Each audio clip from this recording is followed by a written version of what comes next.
সে আছেন কিন্তু ভাবতেছেন বিদেশ আইবেন, ঠিক আছে?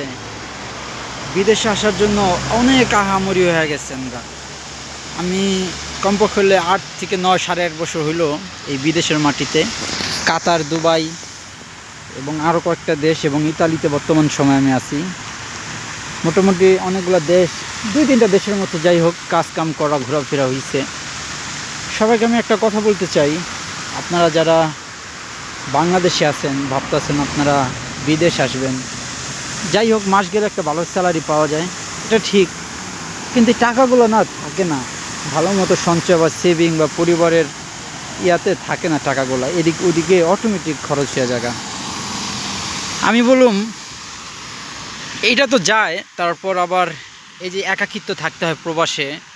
ম্যাক্সিমাম মানুষ, মানে 100 মানুষ আসলে, কথার কথা, যেই দেশে হোক, ইউরোপ কিংবা Malaysia, Dubai side, middle east, যেখানে যাক না কেন, সবাই আছে না, আসে অনেক সুন্দর করে, কিন্তু অনেক পরে কষ্ট পায়। মানে প্রবাসে কাজ করতে মনে চায় না, একাকিত্ব, ফ্যামিলি ছাড়া সব কিছুতে মেন্টালিটি, মানে ডিপ্রেশন থাকে।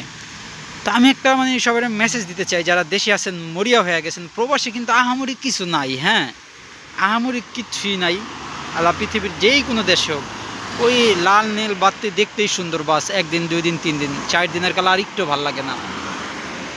আমি সবাই বললাম, আপনারা একটা কাজ করতে পারেন। আপনারা যেই কষ্টটা প্রবাসে আইসা মানুষ করে, সেই কষ্টটা যদি আপনারা দেশে করেন, ছোট্ট খাটো একটা ব্যবসা যদি আপনারা শুরু করেন, আপনারা অনেক দূর আগাইতে পারবেন।